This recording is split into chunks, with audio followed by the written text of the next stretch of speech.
When we think of demonic possession, oftentimes it involves images of Hollywood films. But according to psychiatrist Richard Gallagher, very few cases are actually the real deal. And of those rare few, some of them are so over the top with what takes place, who sees the supernatural manifestations, and truly affects all those involved. This case is one of them. This is the untold story of the Ammons family haunting, also known as the exorcism of Latoya Ammons, or the House of 200 Demons.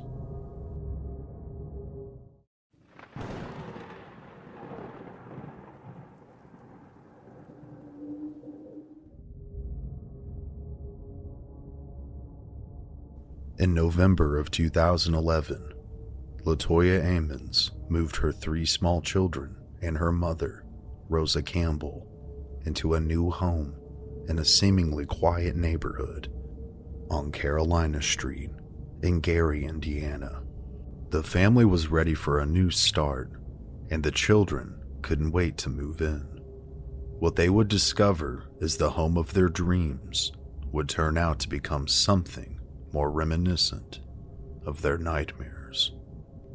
At first, all seemed to be normal, and life was going well for the family.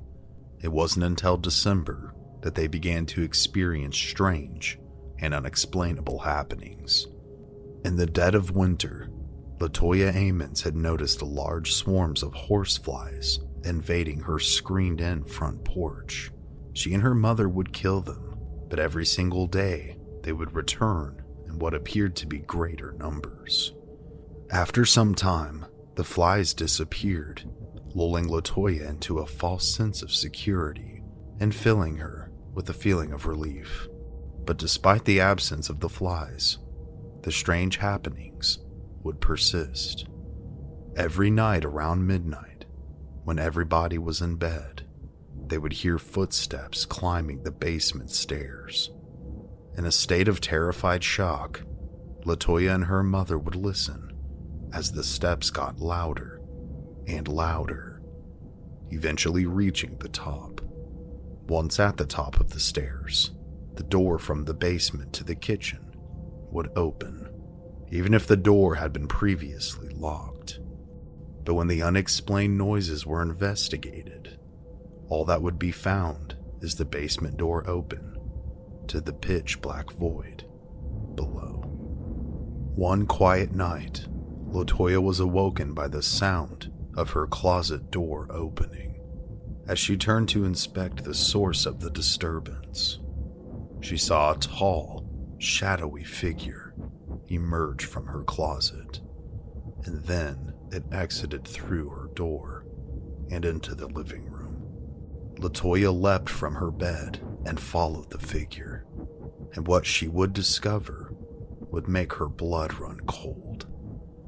In the living room, she saw a silhouette of a very large man who was pacing back and forth throughout her living room.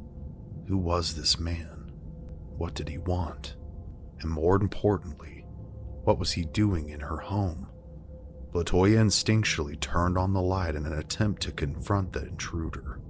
But to her surprise, the man had disappeared. Scared and confused, Latoya investigated further, and what she would find defied all logic. On the floor, in the same spot where the figure had been pacing, were a series of large muddy boot prints. How could something that was conceivably hallucinated have left a physical mark? Was this an entity attempting to convey a message? And if so, what was it trying to say? These manifestations, mysterious and off-putting as they were, did not scare the family. If anything, it just made them generally uneasy. It wasn't until March 10th of 2012 that those feelings would transform into pure, unadulterated horror.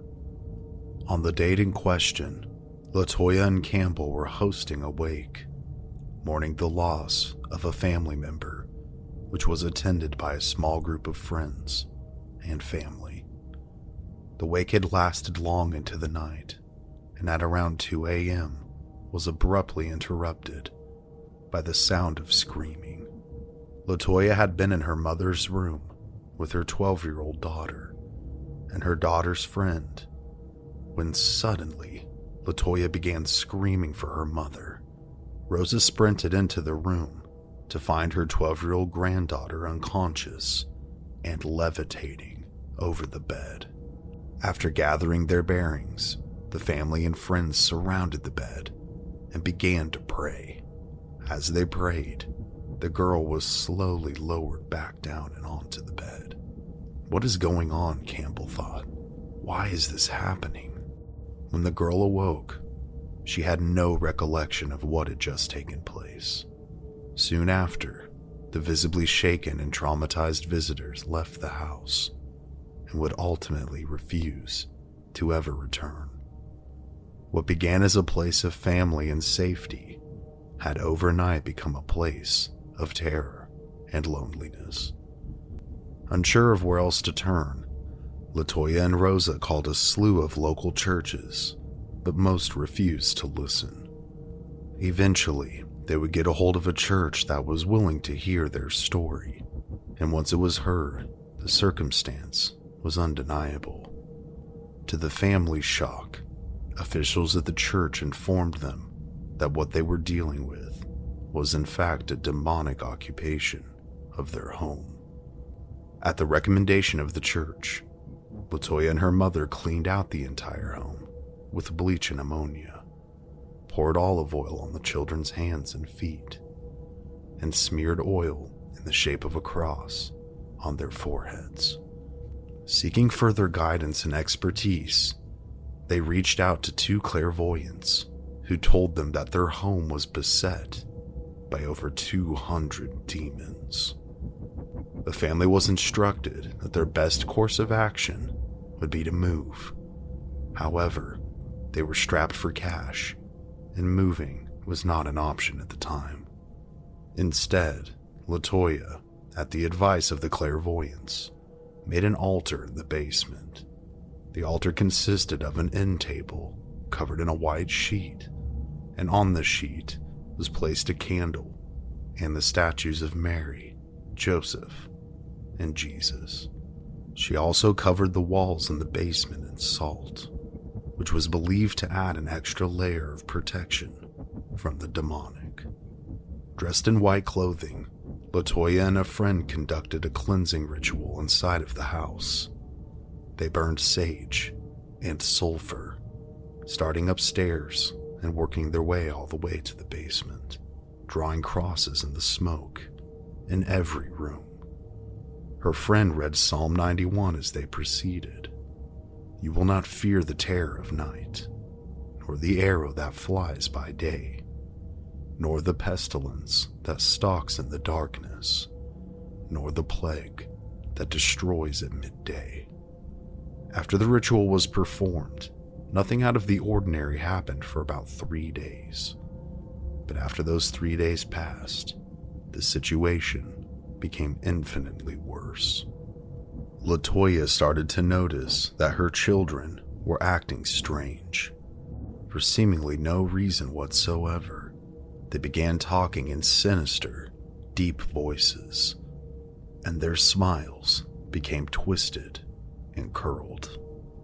She also reported that their eyes appeared to bulge.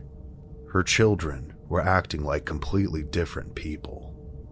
When the children's appearances would return to normal following these episodes, they would have no recollection of anything ever having been different. Latoya's youngest son would sit in the closet and talk to another boy that nobody could see. The boy would say, "I've been here long enough. I came to kill, and I'm going to kill," and spoke with her son so very descriptively about what it was like to be murdered. Once, Latoya's son was thrown from the closet, almost as if he had been tossed, hitting his sister and knocking her into a headboard, which gave her an injury that required stitches. Her daughter would later tell a psychiatrist that sometimes she felt as if she was being held down and choked, unable to speak or move, while voices would say to her that she would never see her family again and that she would be dead in 20 minutes. Latoya believed that she and her children were being possessed. Randomly, Latoya's body temperature would rapidly raise, and she would begin to shake, falling in and out of consciousness. Rosa, however, never experienced anything demonic or strange towards her. To this, she credits her guardian angel. Some nights, what happened to the family was so severe that Latoya opted for them to spend the night at a hotel. Fearing the worst for her children, Latoya and her mother took the children to see their doctor in April of 2012. Upon entering the exam room, the doctor said he was immediately overtaken by a sense of terror and dread, and this was entirely unexplainable. As Latoya told the story of what the family had been experiencing, the doctor was writing down notes that said delusional ghosts in the home, and hallucinations. Out of nowhere, the youngest son began aggressively cursing at the doctor in a demonic voice. Then he was lifted high into the air and thrown into a wall without a single person having touched him. The boy passed out, and at the same time, so did his older brother. Medical staff tried shaking them awake, but they were completely unconscious. Someone working at the doctor's office called 911, and 8 police officers, along with paramedics, arrived and took the boys to the hospital. Latoya followed and asked hospital personnel to put olive oil on her sons, to which they simply just laughed in her face. Unable to talk to her children, or even to decide what she would do or where she was going to start, she began to pray. At this moment, their nightmare resumed once again. Both boys awoke. The oldest of the two acted normally, but the youngest began screaming and attempted to attack everybody near him. In total, it would take 5 grown men to fully restrain him. A hospital employee who believed that the boys were being abused contacted the Department of Child Safety, citing Latoya's seemingly obvious mental illness. DCS sent out family case manager Valerie Washington, who concluded in her report that neither Latoya nor her children were in bad health or suffered from any bruises, cuts, or burns. The psychiatrist at the hospital also evaluated Latoya and found that she was in fact sane. As Washington interviewed the family, Latoya's youngest son began to growl, and his eyes rolled back into his head. He grabbed his brother around the neck, squeezing tightly and refusing to let go until his hands were physically pried from one another. Later that same day, Washington, an RN, and the boy's grandmother took them into a small exam room to interview them alone. While in the room, the youngest son began to growl yet again, looking into the eyes of his older brother in a deep, demonic voice. He said, "It's time to die, and I will kill you." At this moment, the older brother bent into a running stance and sprinted directly at his grandmother, headbutting her in the stomach as hard as he possibly could, over and over again. Rosa grabbed the boy's hand and said that "You are not my grandson. You are a demon." Then something terrifying happened. With that same twisted smile and look of pure malevolence, he walked backwards towards a wall, and to the shock and awe of everybody, walked backwards up the wall and onto the ceiling, still holding his grandmother's hand the entire time. before flipping off the ceiling and back onto the floor, landing on his feet. After a few moments of stunned silence, Washington and the RN ran out of the room and found the doctor. They explained what they had just witnessed, but the doctor did not believe them, stating that he thought it had to be some sort of trick. The doctor entered the room and requested the boy to do the trick again so that he could see it. The boy replied that he did not remember what had happened and was unable to recreate it. The RN, who was far from a skeptic of the demonic, said that he fully believed what was happening to the boys was the product of possession.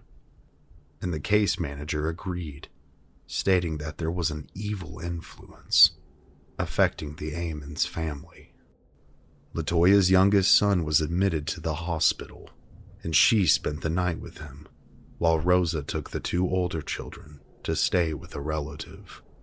The next day was the youngest boy's 8th birthday. DCS told Rosa to bring the other children back to the hospital, as they could further discuss what had happened. The family celebrated with cake and even sang songs. But once the party was over, Latoya received soul-crushing news. Washington told her that DCS would be taking custody of her children, as they believed they were being spiritually and emotionally neglected. The family cried together. They did not want to be separated, and they didn't understand why DCS had come to this decision.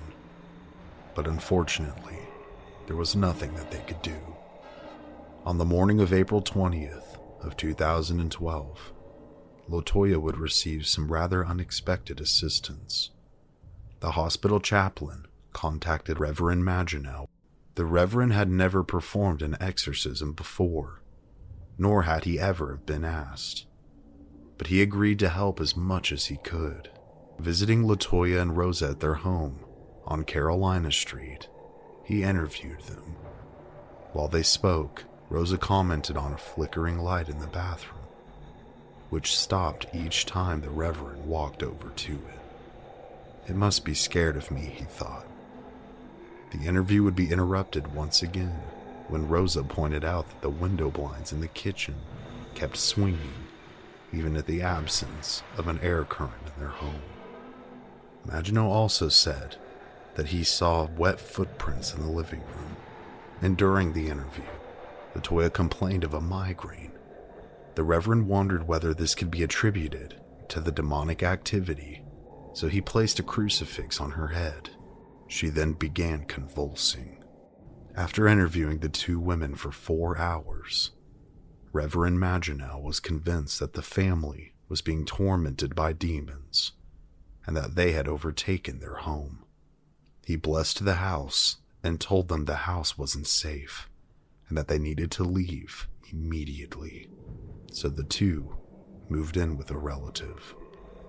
A week later, DCS sent Washington to the Carolina Street home to verify whether or not the home was safe for the children to live in. With her, she had a Lake County police officer and 2 other assisting officers, one being the Gary police captain. Latoya refused to go inside, so Rosa took the group into the home to inspect it. In the basement, underneath the stairs, was a dirt patch from which Rosa said that she believed the demons emanated from. The captain said that he believed in ghosts, but not in demons, and would later say that changed after he visited the home on Carolina Street. During the interview with Rosa, multiple electronic devices carried by the officers malfunctioned, even though the batteries had just been replaced.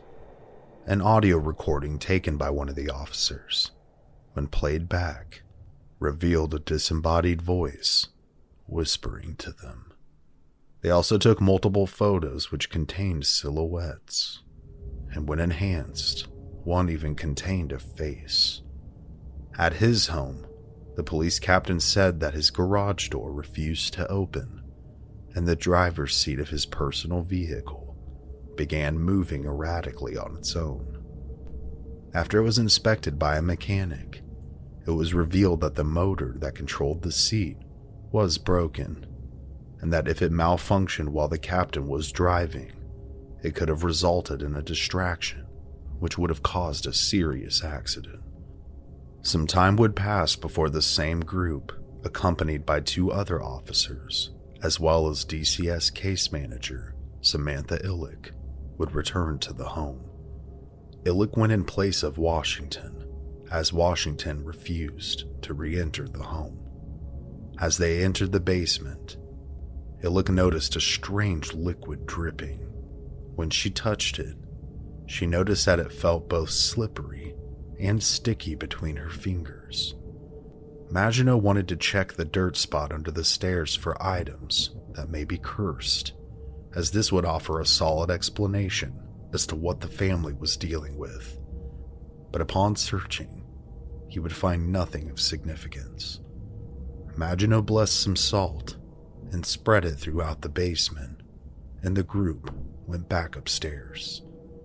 While in the living room, Illick began to notice something strange happening. Her pinky finger on her left hand began to tingle and turn white. She complained that her finger suddenly began to feel as if it was broken. Then, out of nowhere, she began to feel as if she was having a panic attack and was unable to breathe. The police captain, who had many times before seen the true horrors of society, refused to stay in the house past dark and requested that the inspection of the house be hurried.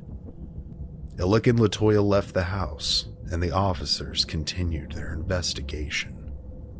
On the main floor of the house, they noticed an oil-like substance dripping from the blinds. Thinking that Latoya or Rosa may have poured oil on them to sell their story, they wiped it up and sealed the room for 25 minutes. To their confusion, the oil had reappeared. Could this have been the same liquid that Illick had encountered in the basement? Upon speaking with Maginot, they were told that the liquid was in fact a manifestation of the demonic.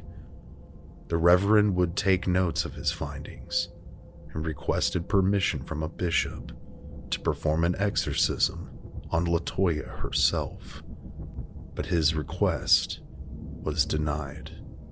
Instead, the bishop told him to contact priests who have themselves performed exorcisms, but they were no help either. That night, Maginot blessed the home in order to cleanse it before proceeding. A minor exorcism would follow, for which he did not need church approval. The ritual consisted of prayers and appeals for the demons to be cast out. Illick and the 2 officers were in attendance. After the ritual had finished, Illick said that something unexplainable was definitely going on, but stopped short of admitting that it was demonic. Regardless, she had chills the entire time, stating that it felt like something was in the room with them and breathing down their necks. Within a week of attending the exorcism, she too began to experience problems, but hers were medical in nature. She suffered 3rd-degree burns from a motorcycle, broke 3 ribs jet skiing, and broke her hand as well as her ankle, all within the same month. It is believed that these injuries were a result of her attendance during the ritual performed by the Reverend. After the minor exorcism was successful, the bishop would give Maginot permission to conduct a proper exorcism on Latoya. He stated that the ritual was the same as the one he had originally conducted. However, it was stronger because this time he had the backing of the Catholic Church. Before the exorcism was to be performed, Maginot tasked Latoya with researching the names of the demons that were tormenting her. During the research, Latoya complained of a physical illness and that her computer kept forcibly shutting itself down. After some time, she was able to locate the names of the demons, who she believed were causing her and her family so much trouble. One of them was Beelzebub, the Lord of Flies. Others were demons that she found which specifically torture and harm children. Maginot would go on to perform 3 exorcisms on Latoya at his church. The first 2 were conducted in English, and the last was in Latin.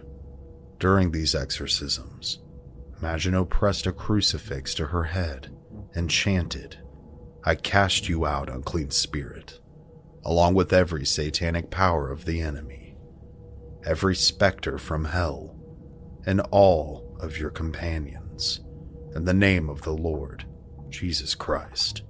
Each time, his voice became louder and more forceful, which worked in weakening the demons.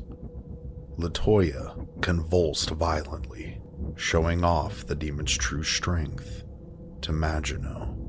During this time, Latoya prayed with him until it became too physically painful for her to continue. She equated the pain that she was feeling to the pain of childbirth, but stated that the pain was nowhere near natural. Eventually, Latoya fell asleep, and the ritual had ended. In between the second and third exorcism, which were conducted several weeks apart, a woman who had helped with the rituals was tasked with setting up a backup plan in case Latoya had issues. The woman who wrote the name of a demon on a piece of paper, put it in an envelope, and surrounded it with salt that had been blessed.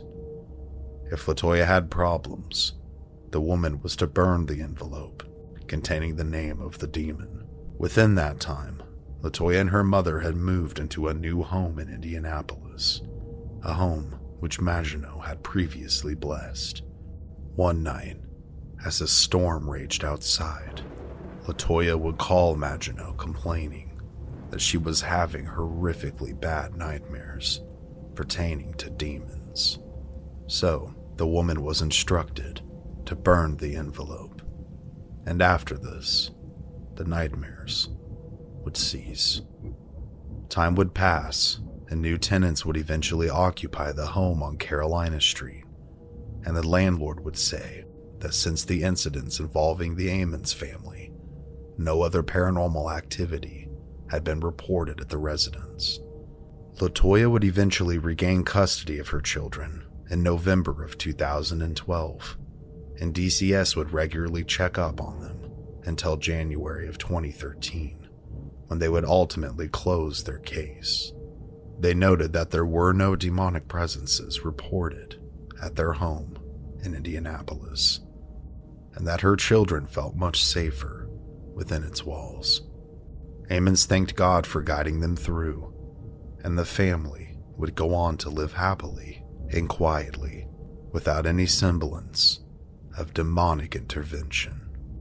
So, if we accept at face value those who witness these bizarre and demonic manifestations, we must ask just what could have caused the haunting or the summoning of the entities.